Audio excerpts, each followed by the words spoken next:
You're not just opening a restaurant, Natalie explained. You're creating a brand. Elena Rivers needs to mean quality, integrity, and the refusal to be defeated. When people hear your name, they should think of someone who rose from the ashes stronger than before. And through it all, Adrian was present. He attended business meetings, reviewed financial projections, and offered insights from his decades of experience building a multinational corporation. But more than that, he became something Elena hadn't expected. A friend. They had dinner together most evenings, sometimes discussing strategy, sometimes just talking about life. Adrian told her about growing up in London, about building his company from a small investment firm to a global powerhouse, about the loneliness of success without someone to share it with. Elena found herself opening up in ways she hadn't since the betrayal. She told Adrian about her grandmother, who taught her to cook in a tiny kitchen in Portland, about her dreams of one day earning a Michelin star, about the fear that Marcus and Sophia had stolen not just her recipes but her love of cooking itself. They didn't steal it, Adrian assured her one night as they sat on his balcony, the city spread out before them. They just buried it under pain. We'll dig it out again. The unexpected connection. It happened gradually, so slowly that Elena didn't notice until she was already falling. Adrian's presence became the highlight of her day. She found herself dressing more carefully on mornings she knew they'd meet. She laughed at his dry humor, appreciated his intelligence, and felt safe in his presence in a way she hadn't felt safe in months. But she pushed the feelings down. Adrian was her benefactor, her partner in revenge. Romance would complicate everything, and besides, she'd sworn never to trust a man with her heart again. Marcus had destroyed that ability. The next 3 months transformed Elena in ways she never anticipated. Adrian's team descended on her life like a military operation, each person an expert in their field. Dr. Sarah Chun, the therapist, helped Elena process her betrayal without letting it consume her. Anger is fuel, Dr. Chun explained during their twice-weekly sessions. But if you let it burn uncontrolled, it destroys you from the inside. We're going to channel it into something productive. They worked through Elena's trust issues, her tendency to see the best in people, her fear of being betrayed again. Dr. Chun taught her to read people better, to trust her instincts, to build walls where necessary while still remaining open to genuine connections. Marcus Thompson, the business consultant, was a shark in a 3-piece suit. He'd built and sold 4 successful restaurant chains and knew the industry inside and out. You're a talented chef, he told Elena bluntly during their first meeting. But you were a terrible businesswoman. You let your fiancé handle everything financial, you gave away proprietary recipes to staff, you undercharged for your food because you felt guilty about pricing. That ends now. He taught her to read financial statements, negotiate contracts, manage inventory, and most importantly, protect her intellectual property. Every recipe she created was now documented, copyrighted, and locked behind NDAs signed by anyone who came near them. Business is war by other means, Marcus told her. Nice people finish last. You can be kind to your staff, but you need to be ruthless with your competitors.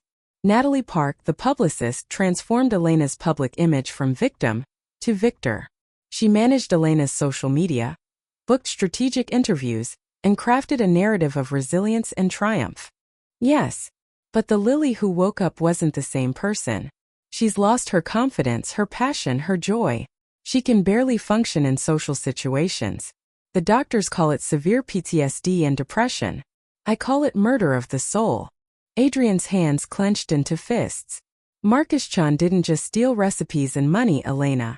He steals identities. He finds talented women, consumes everything they are, and leaves empty shells behind. You're the first one strong enough to fight back. The weight of his words settled over the room. Elena understood now. This wasn't just about revenge. It was about stopping a predator, about saving future victims, about proving that people like Marcus didn't get to win forever. I'll do it, she said. Not just for me, not just for Lily. For every woman he's destroyed and every woman he might destroy in the future. I'll build something so successful that his name becomes synonymous with failure. Adrian turned to face her fully, something like respect in his eyes. Then we start tomorrow.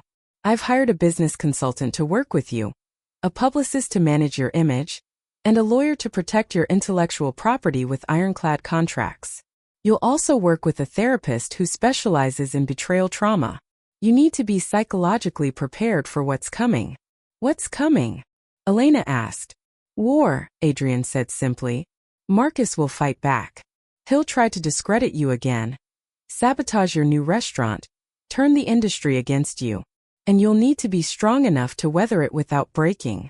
Can you do that? Elena thought of the fire, of the police station, of Marcus's cruel smile. She thought of Lily in a psychiatric facility. Her dreams burned away by the same man. I can do more than weather it, she said. I can win. Training for battle. You have something better, Adrian countered. You have talent, you have a compelling story, and you have me. I'm prepared to invest $2 million in your new restaurant. Prime location, top-tier staff, complete creative freedom. All I ask is that you make it extraordinary enough to destroy them. $2 million. Elena's head spun. Ember and Spice had been built on a shoestring budget of $50,000, cobbled together from her savings and small business loans. Why? She asked. Why invest so much in revenge? Your sister's situation is tragic, but this goes beyond sibling protection. What is Marcus Chun to you, really? Adrian's expression darkened. He stood and walked to the window, his silhouette sharp against the city lights. For a long moment he said nothing. Marcus didn't just destroy my sister's career, he finally said, his voice low and controlled. He destroyed her sense of self. Lily was brilliant, creative, full of light. She was going to revolutionize fusion cuisine. And then Marcus came into her life, charmed her, made her believe they were partners. He systematically stole her ideas, isolated her from friends and family, and when he was done using her, he discarded her like trash. Adrian turned to face Elena, and she saw raw pain in his eyes. She tried to kill herself in the restaurant he stole from her. The staff found her unconscious in the kitchen with the gas on. She decided if she couldn't have her dream, she didn't want to live. Elena's throat tightened. Adrian, I'm so sorry. I was in Tokyo on business when it happened, he continued. By the time I got to the hospital, she was in a coma. The doctors said even if she woke up, there might be brain damage from oxygen deprivation. I sat by her bed for 3 weeks and I made her a promise. If she lived, I would destroy the man who did this to her. Did she wake up? Elena asked softly. Elena gave one carefully crafted interview, arranged by Adrian's publicity team. She spoke of betrayal, of trust broken, of the pain of being destroyed by the people she loved most. She didn't cry on camera. She didn't beg for sympathy. She spoke with quiet strength, and America fell in love with her story. The restaurant industry rallied around her. Chefs she'd never met offered support. Investors came forward wanting to fund her next venture. The narrative had completely flipped. Elena Rivers was now the victim turned survivor, the phoenix rising from ashes. But private victories felt hollow. Marcus and Sophia had been arrested but were out on bail. Their restaurant, Sapphire and Flame, was still set to open in 2 months. They'd hired expensive lawyers and were fighting the charges, claiming Elena had set them up in revenge. The legal process will take years, Adrian explained one evening over dinner in his penthouse. Even with all our evidence, they'll drag it out, appeal everything, try to muddy the waters. By the time they're actually convicted, they could have built a successful business using your recipes and concepts. So what do we do? Elena asked, pushing her food around her plate. Despite being in Adrian's world of luxury and gourmet meals prepared by his personal chef, she had little appetite. Revenge, she was learning, was a dish that filled you up in ways food couldn't. Adrian leaned back, studying her. We don't wait for the legal system. We beat them in the arena that matters most to them. The restaurant industry. We open a competing restaurant that crushes Sapphire and Flame before it even has a chance to succeed. We make you so successful, so celebrated, that Marcus and Sophia become footnotes in your story instead of you being a footnote in theirs. I have no money, Elena said. No restaurant, no reputation beyond being that chef who got framed. Is she? Adrian challenged. Or is she just hurt and angry? Because if you're going to do this with me, I need to know you won't back out halfway through when your conscience starts bothering you. Revenge isn't for the faint of heart, Elena. It requires commitment. Elena thought about the 3 years she'd spent with Marcus, cooking him meals, supporting his consulting business, believing his lies. She thought about Sophia, her roommate from culinary school, who'd cried on Elena's shoulder after every failed relationship and career setback. My conscience died in that fire, she said quietly. All that's left is the will to make them pay. Adrian nodded slowly. Good. Then tomorrow we start rebuilding you. And Miss Rivers, when we're done, you won't just be successful. You'll be legendary. The hidden truth. Over the next week, Elena moved into a guest suite in Adrian's building. Her parents had wanted her to come home to Portland, but she'd convinced them she needed to be in Seattle to work with her lawyers. She didn't tell them about Adrian's involvement or the plan for revenge. Her parents were good people who believed in forgiveness and moving forward. They wouldn't understand what she was about to become. True to Adrian's word, the charges were dropped. The evidence he provided proved conclusively that Marcus and Sophia had conspired to frame her. The district attorney held a press conference apologizing for the rush to judgment, and suddenly the media narrative shifted. Elena Rivers innocent. The real story of Seattle's restaurant fire. Chef framed by fiancé and best friend in elaborate insurance scheme. From accused to vindicated, Elena Rivers speaks out. The deal and its shadows. Adrian's penthouse overlooked Seattle's glittering skyline, a testament to the kind of wealth Elena had never imagined. Floor-to-ceiling windows revealed the city stretched out below like a map of possibilities. She stood in his home office, surrounded by leather-bound books and modern art, feeling like she'd stepped into a different world. Your lawyers will present this evidence tomorrow, Adrian said, spreading documents across his massive mahogany desk. Within 48 hours, all charges against you will be dropped. The district attorney is already reviewing the case after my legal team pointed out several inconsistencies in the prosecution's evidence. Elena picked up a photograph of Marcus meeting with a man outside a hardware store, just hours before the fire. The timestamp was clear. How did you get surveillance footage the police somehow missed? I didn't miss it, Adrian said, pouring 2 glasses of scotch. The police looked where Marcus pointed them at you. They didn't look at him because he played the concerned fiancé perfectly. But I had private investigators watching him for months. They documented everything. He handed her a glass. Elena normally didn't drink hard liquor, but nothing about her life was normal anymore. The scotch burned going down, warming her from the inside. There's something you should know, Adrian continued, his gray eyes studying her carefully. This won't be easy. Clearing your name is step 1. Building you back up is step 2. But step 3, destroying Marcus, that will require you to become someone you've never been before. Someone harder. Someone willing to play the long game. I'm not the same person I was a week ago, Elena said, meeting his gaze. That person trusted people. That person believed good work and honest effort were enough. That person is gone. She thought about Adrian's sister, broken and institutionalized because of the same man. I want him to feel what I felt, Elena said quietly. I want him to lose everything, to know what it's like when the people you trust destroy you. Adrian extended his hand. Then we have a deal, Miss Rivers. Welcome to your redemption arc. Elena looked at his hand, knowing that shaking it would change everything. This wasn't the path of forgiveness or moving on. This was the path of calculated revenge, of becoming someone harder, someone who fought back. She thought of her grandmother's recipes burning. She thought of her staff losing their jobs. She thought of herself 3 days ago, happy and naive and trusting. That Elena was gone, burned up in the same fire that consumed ember and spice. The Elena who remained was ready to fight. She shook Adrian's hand, sealing a deal that would transform her from victim to victor, from destroyed chef to destroyer of the man who'd tried to erase her. When do we start? She asked. Adrian's smile was sharp and dangerous. Right now. First we clear your name. Then we build you an empire. And finally we watch Marcus Chun burn the way he made you burn. The car pulled away from the police station, carrying Elena toward an uncertain future. But for the first time in 72 hours she felt something other than despair. She felt powerful. And she felt ready to make Marcus and Sophia regret they'd ever crossed Elena Rivers. Because that won't be enough, Adrian said. his eyes burning with intensity. The legal system will give him a few years in prison, maybe. He'll get out eventually, start over somewhere else, ruin someone else's life. I want more than that.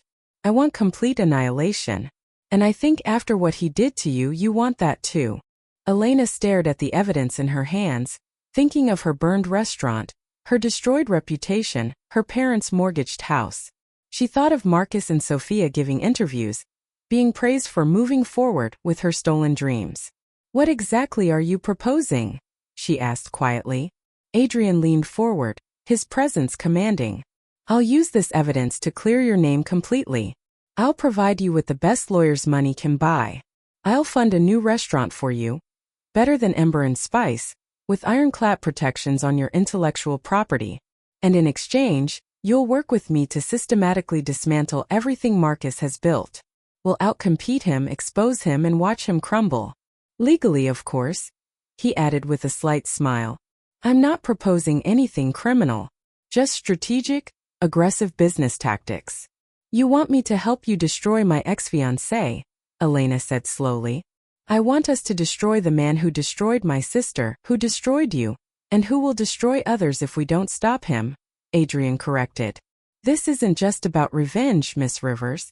It's about justice. It's about protecting future victims. It's about proving that people like Marcus Chan can't get away with this forever. Elena looked out the window at the rain-soaked city, at the life she'd lost. She thought about taking the high road, about just clearing her name and walking away. But then she thought about Sophia wearing her recipes like stolen clothes. She thought about Marcus's cruel smile as he told her trust was a weakness. She survived. Barely. She's in a long-term treatment facility now, trying to rebuild herself. Adrian's jaw tightened. I've spent the last year investigating Marcus, documenting his pattern of targeting female chefs, stealing their work, and destroying their lives. You're his fourth victim that I've found. But you're the first one he's tried to send to prison. Why are you telling me this? Elena asked, hope and suspicion warring inside her. Adrian reached into his briefcase and pulled out a folder. Inside were photographs, documents, evidence that Marcus and Sophia had been planning their betrayal for over a year. There were emails discussing how to frame Elena, receipts for materials used in the arson, even a recording of Sophia practicing her concerned friend testimony. How did you get all this? Elena whispered, flipping through pages that could save her life. I have resources, Adrian said simply. Money, investigators, connections. I've been watching Marcus, waiting for the right moment to destroy him. And then you came along, and I realized we could help each other. What do you want from me? Elena asked, her legal troubles making her cautious even in the face of salvation. Adrian's smile was cold and calculating. I want revenge, Miss Rivers. Not just legal justice, which is slow and uncertain. I want to destroy Marcus Chan the way he destroyed my sister, the way he destroyed you. I want him to lose everything. His reputation, his business, his freedom, his hope. And I want you to help me do it. Why would I help you? Elena asked, though her heart was already racing with the possibility. Why not just give this evidence to the police and be done with it? Elena Rivers? His voice was deep, cultured, with a hint of an accent she couldn't place. Who's asking? Elena's defenses went up. She'd learned the hard way that trust was dangerous. My name is Adrian Cross. I'm the CEO of Cross International Holdings. I've been following your case with great interest. He opened the car door. Get in. I have a proposition for you. Elena laughed bitterly. If you're a reporter looking for an exclusive sob story, I'm not interested. And if you're a lawyer, I already have one who can't help me. I'm neither, Adrian said calmly. I'm someone who knows you're innocent, who knows exactly what Marcus Chan and Sophia Bennett did to you, and who can prove it. But we can't have this conversation in the rain. Please get in. Elena hesitated. Every instinct screamed not to trust another stranger. But what did she have to lose? She was already at rock bottom. She got into the car. The interior was warm and luxurious, leather seats and soft lighting. Adrian pressed a button, and a privacy screen rose, separating them from the driver. He handed Elena a towel and a bottle of water. Thank you, she said quietly, suddenly aware of how she must look. No makeup, borrowed clothes, hair a mess smelling of smoke and desperation. I know what Marcus Chun did to you, Adrian began, his gray eyes intense. And more importantly, I know he's done it before. 3 years ago, he destroyed my younger sister's culinary career using almost identical tactics. She was talented, trusting, and engaged to him. He stole her recipes, sabotaged her restaurant, and drove her into bankruptcy. She tried to take her own life 6 months ago. Elena's breath caught. I'm so sorry. Is she? Marcus isn't my business partner, he's my fiancé. Elena protested. Or was. He's lying. They're both lying. But even as she spoke, Elena realized how it looked. She trusted Marcus with everything, including access to her accounts, her passwords, her business.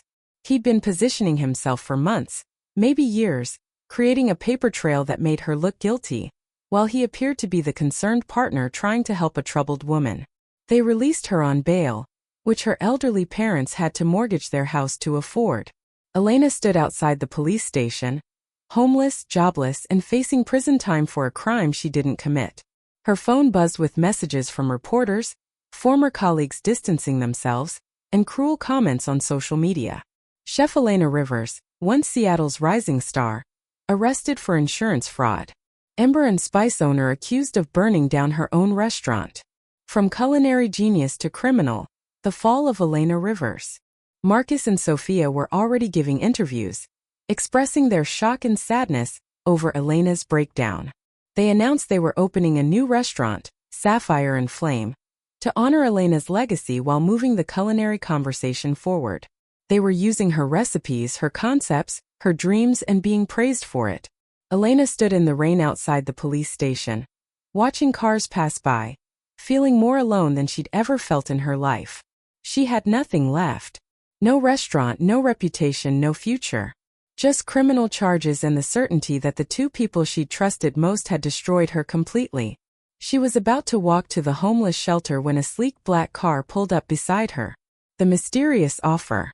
The window rolled down, revealing a man in his mid-30s with sharp features, steel gray eyes, and an expensive suit that probably cost more than Elena's entire wardrobe before the fire. He studied her with an intensity that made her uncomfortable. With the last of her strength, Elena kicked open the back exit and tumbled into the alley, gasping for air. Fire trucks wailed in the distance. She crawled away from the building, watching through tears as everything she'd built turned to ash. Rock bottom. The next 72 hours were a nightmare Elena couldn't wake from. The police arrested her at the hospital where she was treated for smoke inhalation. Marcus had painted a picture of a mentally unstable woman drowning in debt, desperate enough to burn down her own restaurant for insurance money. He had fake documents showing Elena researching arson techniques. He had text messages he'd fabricated showing her discussing financial problems. Sophia corroborated every lie, playing the concerned friend who'd noticed Elena's increasingly erratic behavior. Elena's lawyer, a public defender named James who looked barely out of law school, laid out the situation bluntly. Miss Rivers, the evidence against you is substantial. The prosecution is offering a deal. Plead guilty to insurance fraud and reckless endangerment, serve 18 months, and pay restitution. If you go to trial and lose, you're looking at 5 to 10 years. But I didn't do it. Elena's voice cracked. She sat in the cold interrogation room, wearing borrowed clothes because everything she owned had burned. Marcus did this. He and Sophia planned the whole thing. Do you have proof? James asked gently. Elena's heart sank. The papers she'd seen at the apartment, Marcus's phone conversation, it was all circumstantial. She had no evidence, no witnesses, nothing but her word against two people who'd carefully constructed a false narrative. The detective interrogating her leaned forward. Miss Rivers, your restaurant was failing. You took out a large insurance policy 6 months ago. Your business partner, Mr. Chun, says you've been increasingly volatile about money. Your credit cards are maxed out. You had motive, means, and opportunity. Elena ran back to Ember and Spice, her mind spinning with how to protect herself. She would go to the police, show them the papers, expose Marcus and Sophia before they could execute their plan. But she needed evidence, documents, anything concrete. The restaurant was closed now, her staff gone home. Elena burst through the back entrance, heading straight for the office where she kept copies of everything. The building was eerily quiet, and an acrid smell made her pause. Smoke. No, Elena breathed, breaking into a run. Gray smoke was seeping under the office door.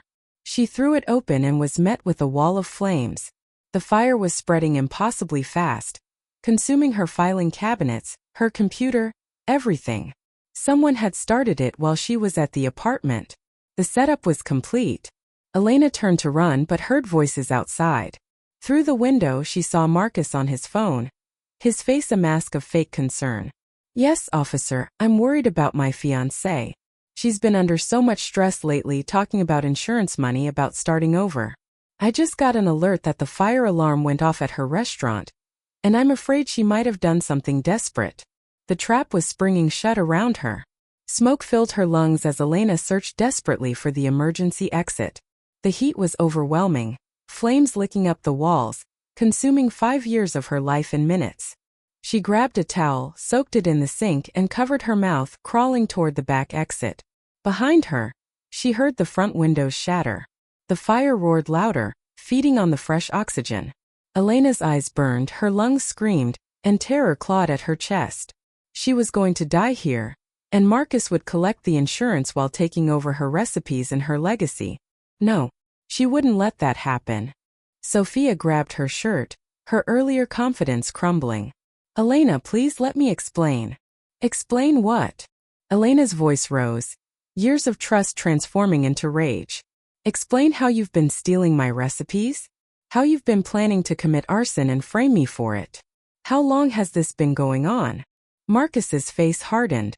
The mask of the supportive partner vanished, replaced by something ugly and cruel. Does it matter? You were always going to be a stepping stone, Elena. You're talented, I'll give you that, but you're terrible at business. You trust everyone, you give away your secrets, you actually care about your staff more than profits. You were never going to make it big. And I was never going to get anywhere being your shadow, Sophia added, finding her voice. Do you know how it feels? Everyone praising Elena Rivers, the genius chef, while I'm just Elena's sous chef. I'm just as talented as you, but you got all the attention, all the opportunities. Elena felt like she was drowning. I gave you those opportunities. I hired you when no one else would after you got fired from Marchand's. I trusted you with my recipes, my dreams, my life. And that was your mistake, Marcus said coldly. In this business, trust is a weakness. Now you can make this easy or hard. Walk away from Ember and Spice. Sign it over to me and we'll call off the insurance fraud. Fight us and I'll make sure you never work in this industry again. Elena's mind raced. She thought of her grandmother's recipes, passed down through generations, now stolen. She thought of her staff, loyal people who depended on her. She thought of the years of culinary school, the sleepless nights, the burned fingers and aching feet. Never, she whispered. I'll never give up my restaurant. Marcus's smile was cruel. Then you've made your choice. The fire that consumed everything. The apartment was on the 3rd floor of a renovated building, and as Elena climbed the stairs, she heard laughter echoing from inside. Sophia's laughter. Her best friend wasn't supposed to be here. She'd said she had a catering event across town. Elena's hand hesitated on the doorknob, an uneasy feeling creeping up her spine. She opened the door quietly. What she saw shattered her world into a million pieces. Marcus and Sophia were tangled together on the couch, their clothes scattered across the floor. But it wasn't just the betrayal of infidelity that made Elena's blood run cold. Spread across the coffee table were papers, her recipes, her business plans, her supplier contracts. The investors are confirmed, Sophia was saying, running her fingers through Marcus's hair. Once we get rid of Elena, Sapphire and Flame will be the hottest restaurant in Seattle. Her recipes are restaurant, none of her credit. Marcus laughed, a sound Elena had once found comforting but now heard as poison. She's so trusting, so naive. She actually believes I love her. The insurance policy on Ember and Spice is worth $500,000. Once we stage the fire and frame her for insurance fraud, she'll be too busy dealing with criminal charges to fight us on the intellectual property. Elena's phone slipped from her numb fingers, clattering on the hardwood floor. Two heads snapped toward the door. Sophia's face went pale, But Marcus's expression shifted quickly from shock to cold calculation. "Elena," he said, standing up and reaching for his pants. "This isn't what it looks like." "Really?"